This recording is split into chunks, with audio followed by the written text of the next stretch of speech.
Hello, everybody. This is David with Hungry for a Day. And as you guys know, that have been around for a while, I'm one of the founders. And today I'm introducing you guys to Holly and Bill Pritchard.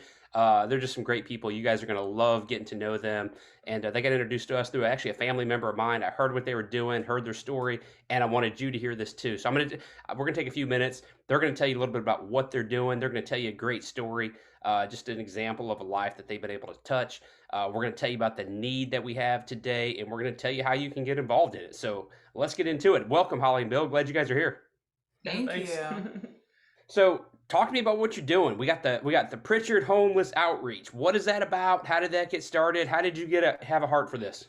We we noticed along our street, right outside our street, that there's a lot of folks kind of gathering around the bus stops, like walking around, and we had been, reaching out to help them individually, like buying groceries every now and then, or stuff, things like that. And then we just decided, we found out where they were all going, which was a church nearby, and we basically asked the pastor if there's any way we could do our own outreach there, every Friday, and now they're calling it Grocery Day. So basically, we go to the food bank, and every Friday we've done this outreach for over a year, I guess now, Okay. where we provide groceries, clothes, toiletries.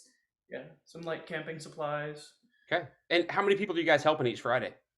Okay. Somewhere between 15 and 50 50. people every Friday. Yeah. Yeah, and I love that you guys saw a need, and rather than just saying, there's so many people that are like, hey, I'm going to stop and I'm going to give them a granola bar, I'm going to give them some, bottles of water, and or give them $5, and there's nothing wrong with that. But I love that you guys said, hey, let's take this to another level. Let's see how we can help these people.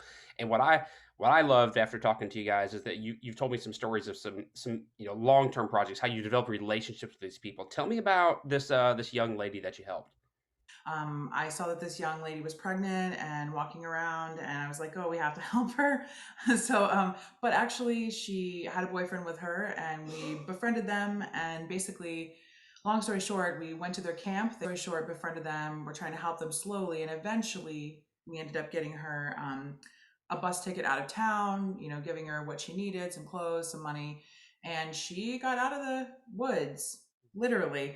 Yeah. And it was, she actually ended up living with some family, and then she moved into an apartment, and she got a job at like a Kia plant. And Sometimes we're wondering, like, did this really help, right? I helped this person, I gave him some money, or we had a conversation and it developed into a relationship, but like, it did life change really happen? And what I love is that, hey, listen, you're doing this, you're actually helping people make that transition from homelessness to having a job, to, like, hey, now you got a healthy baby that's around. So, and what I love about Bill and Holly is they're not just, they aren't, they're not people, they do this thing at a church, lets them have the space, but they're not full-time people working at the church. They're not people that are working at a nonprofit full-time. They're just people with normal jobs, like Holly's a teacher, or they're foster parents. They're helping people. So, and I love this, just in the free time. Right now, the need that we're talking about is they really need a refrigerator, and they need a commercial refrigerator. They're getting a lot of donations. A lot of people are stepping up. They have a little Facebook page. People are helping. They're sending donations. But what happens is there's only so much, perishable food that you can store. Now, when you give it out on Friday, it's fine, but it needs to be stored throughout the week, and they don't even have room in their own refrigerator for this. So I heard about this need. I said, hey, this is something that we can help with. So what we're going to try to do is we're going to try to raise $3,000, get them a commercial refrigerator that can be stored outside, like on their deck, where they don't have to, take up space in their own home, and they could actually have room for their own groceries at their house. And this isn't just a personal need. We're not buying Holly and Bill a refrigerator, but this is enabling us to feed these 40, 50 people a week. This is what we're going to do, everybody. So to the Hungry for a Day community, here we are. It's June 22nd. It's the end of the month.